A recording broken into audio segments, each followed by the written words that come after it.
Born at Dunketerick, right by the Palnure, on the 22nd of October 1775, Alexander Murray was the son of 70-year-old shepherd Robert Murray and his second wife, Mary Cochrane. Dr. Murray later described himself as sedentary, indolent and given to books and writing on boards with coals when he was a child. His parents didn't have enough money to send Alexander to school, but his father taught him his alphabet by forming letters with heather stems on the back of an old wool card. Once he'd mastered that, Robert taught his son to read with an old religious pamphlet. Eventually, Alexander's uncle, who had made a bit of money through work, paid for him to go to school in New Galloway. He boarded there with his grandfather, Alexander Cochrane. He struggled initially, being made fun of for some of his pronunciation. Even so, he soon settled in, and it wasn't long before he was top of the Bible class. Still, he became impudent, perhaps as a coping mechanism for dealing with criticism. As his reading improved, both in English and in Latin, he spent every penny he was ever given on ballads and penny histories. When his father moved to a new job much closer to Minnegaff, Alexander moved to school there.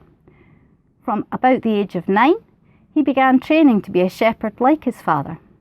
When out on the hills, he would take single sheets of books, like from the family Bible, with him to read. By the time he was 12, though, he was instead teaching local children to read and write, earning up to 20 shillings a year. His short-sightedness, earned through reading books by candlelight, had put paid to his choice of following in his father's footsteps. By 1788, he had learned French, Greek and Latin, and was reading the works of Ovid, Caesar and Livy, as well as Homer's Iliad.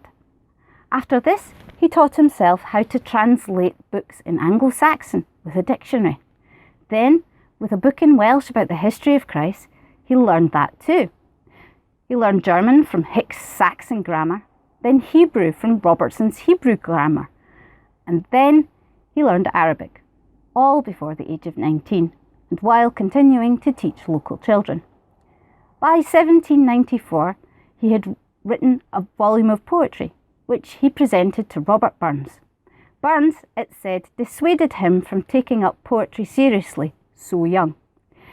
Alexander then wrote in a letter in perfect Greek to his old schoolmaster, Reverend John Maitland, who was so impressed he arranged for Alexander to travel to Edinburgh University in the company of a smuggler, no less, with letters of recommendation to the university principal. Alexander was enrolled for free into the divinity classes immediately.